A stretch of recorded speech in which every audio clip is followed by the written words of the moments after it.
Bismillahirrahmanirrahim. Assalamualaikum warahmatullahi wabarakatuh. Alhamdulillahirrabbilalamin. Allahumma salli ala Sayyidina Muhammad wa ala ali Sayyidina Muhammad.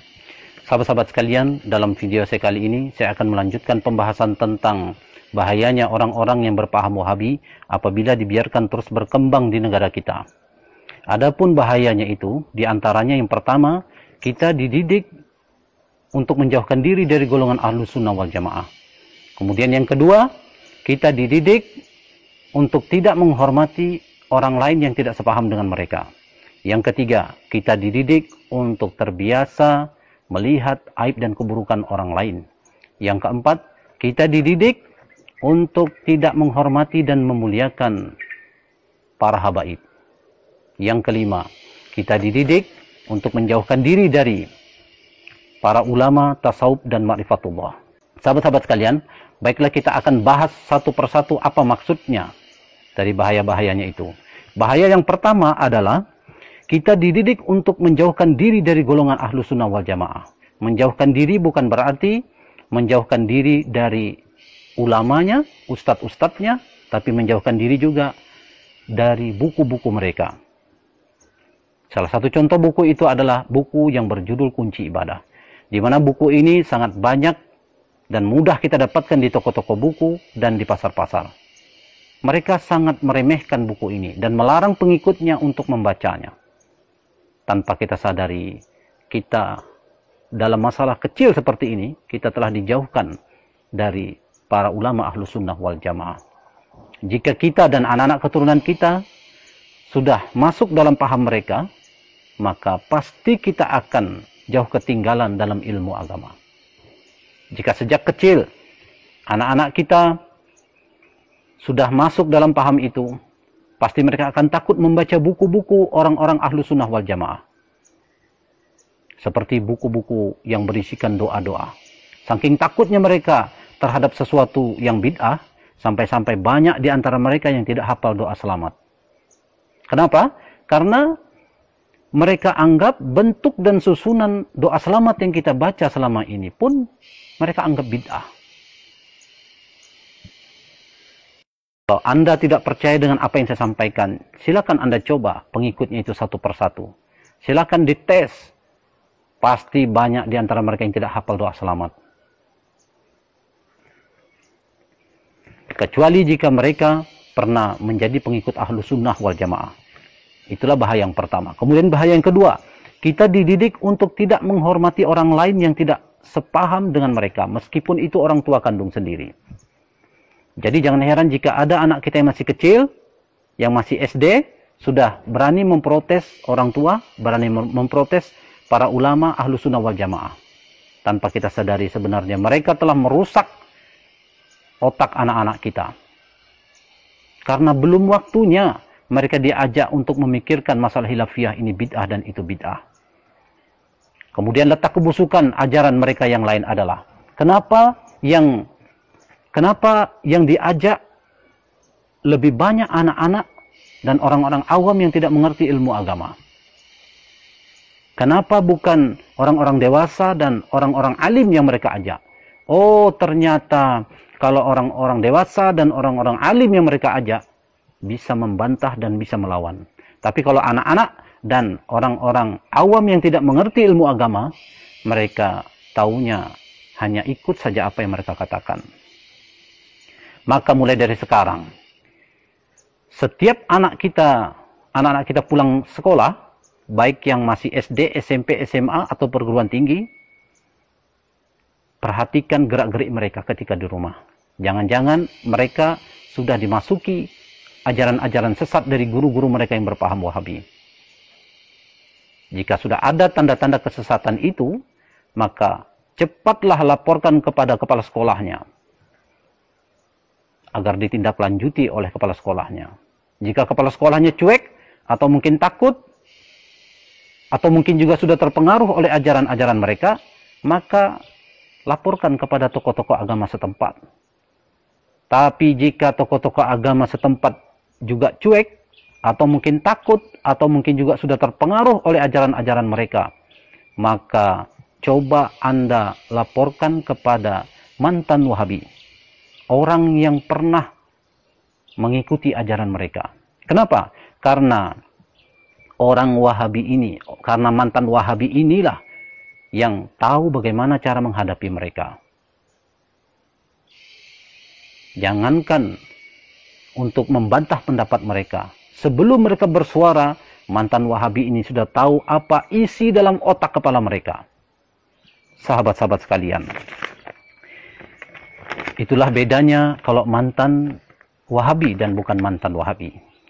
Kemudian bahaya yang ketiga, yaitu adalah kita dididik untuk terbiasa melihat keburukan orang lain, meskipun mulut mereka tidak menyalahkan perbuatan orang-orang Ahlussunnah wal Jamaah secara langsung, tapi sebenarnya hati dan pikiran mereka selalu menghujat, menghina, dan menyalahkan perbuatan orang-orang Ahlussunnah wal Jamaah.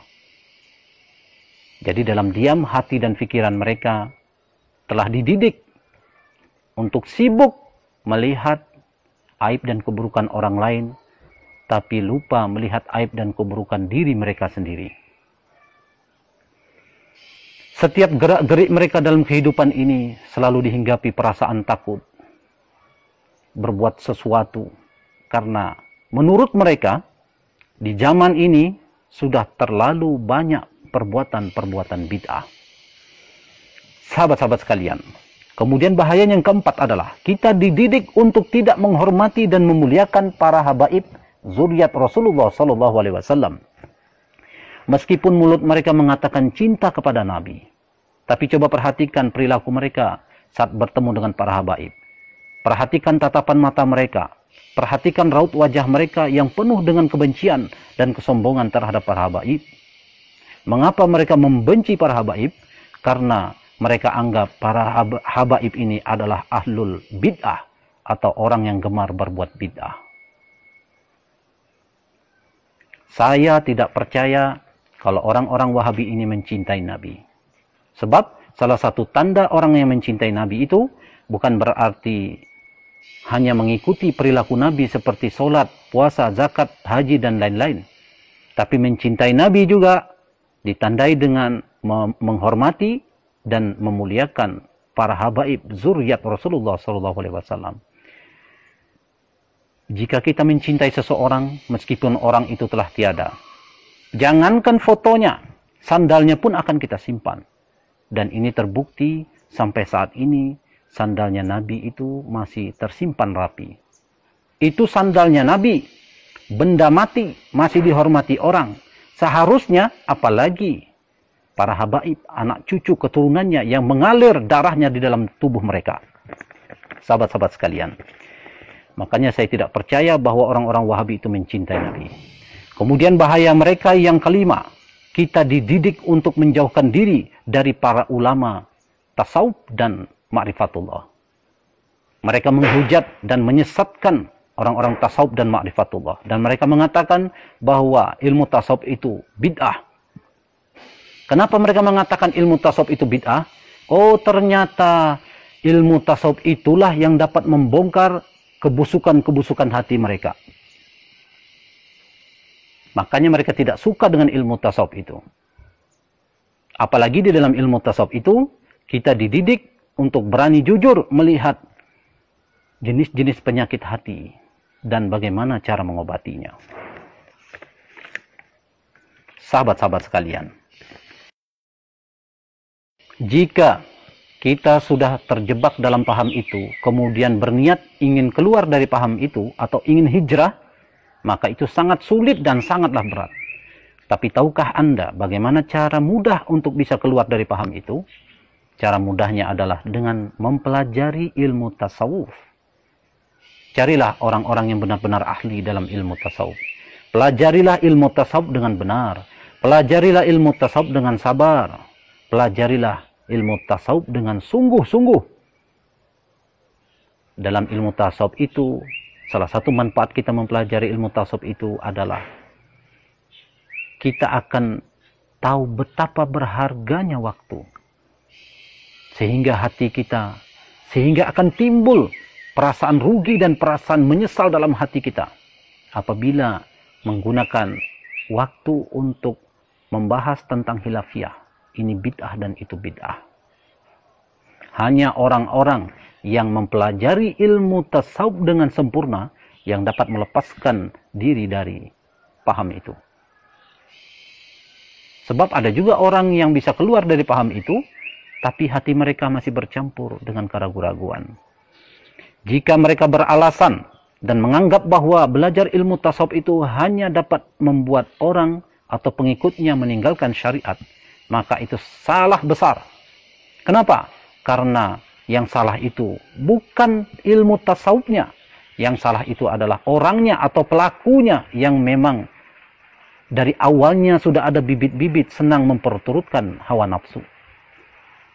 Sedangkan ajaran-ajaran orang-orang Wahabi ini yang sangat senang menuduh orang lain berbuat bid'ah, itu memang dari awalnya ilmu mereka ini memang sudah salah, sudah sesat dan menyesatkan orang.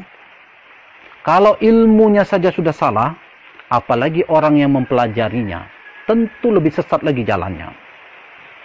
Kalau orang tasawuf yang meninggalkan syariat itu bisa masuk ke dalam neraka jahanam karena perbuatan mereka yang meninggalkan syariat, berarti orang-orang yang berpaham Wahabi ini yang lebih pantas untuk masuk ke dalam neraka jahanam. Kenapa? Karena ketika dilaporkan kepada Rasulullah SAW bahwa ada seorang wanita yang sangat rajin beribadah, malamnya beribadah, siangnya puasa, tapi lisannya sering menyakiti tetangganya. Lalu apa kata Rasulullah? Rasulullah mengatakan, la khaira fiha, hiya min ahlin nar. Tidak ada kebaikan pada wanita itu. Dia akan menjadi penghuni neraka jahanam. Ini artinya meskipun orang-orang Wahabi ini bersyahadat dan melaksanakan syariat, akan tetapi jika mereka mati kemudian tidak sempat bertobat dari perbuatannya yang senang sekali menuduh orang lain berbuat bid'ah, ini bid'ah dan itu bid'ah, padahal bukan bid'ah, pasti mereka akan masuk ke dalam neraka jahanam. Sebab Al-Quranul Karim telah menjelaskan kepada kita bahwa lakum dinukum waliyadin, bagimu agamamu dan bagiku agamaku. Mereka fikir ayat ini hanya berlaku dalam perbedaan agama. Padahal ayat ini juga berlaku antar umat seagama yang berbeda paham, berbeda keyakinan, berbeda mazhab. Mereka sangat banyak yang menghafal ayat ini, tapi tidak pernah mereka praktekkan. Masih juga ucapan-ucapan mereka sering mengganggu orang-orang yang sedang beribadah. Sahabat-sahabat sekalian, bahaya orang-orang yang berpaham Wahabi yang keenam adalah kita dididik untuk senantiasa tertinggal dan senantiasa terbelakang dalam segala bidang kemajuan. Dalam bidang agama contohnya, mereka sangat tertinggal jauh dari golongan ahlu sunnah wal jamaah. Golongan ahlu sunnah wal jamaah selalu menyibukkan diri dengan amalan-amalan sunnah seperti zikir-zikir sampai ribuan kali jumlahnya dalam sehari semalam. Sedangkan mereka menghabiskan waktunya untuk membahas ini bid'ah dan itu bid'ah. 1 menit saja mereka menggunakan waktunya untuk membahas ini bid'ah dan itu bid'ah. Berarti mereka sudah tertinggal membaca kalimat-kalimat zikir ratusan kali jumlahnya. Itu 1 menit. Bayangkan jika 5 menit. Bayangkan jika 1 jam dan bayangkan jika 1 sehari semalam. Jika mereka meluangkan waktu untuk membahas ini bid'ah dan itu bid'ah, bayangkan ruginya mereka. Makanya jangan heran jika orang-orang ahlu sunnah wal jamaah ini yang lebih unggul dalam ilmu agama, dengan zikir-zikir mereka itu yang sungguh-sungguh itu, banyak dari mereka yang menjadi wali-wali Allah. Dan tidak mungkin mereka bisa mencapai derajat wali Allah itu jika Allah tidak meridhoi zikir-zikir yang mereka lakukan. Sedangkan dari orang-orang yang berpaham Wahabi ini, tidak ada satupun dari mereka yang menjadi wali Allah. Mustahil mereka akan mencapai derajat wali Allah. Kemudian contoh ketertinggalan mereka dalam bidang ilmu pengetahuan dan teknologi.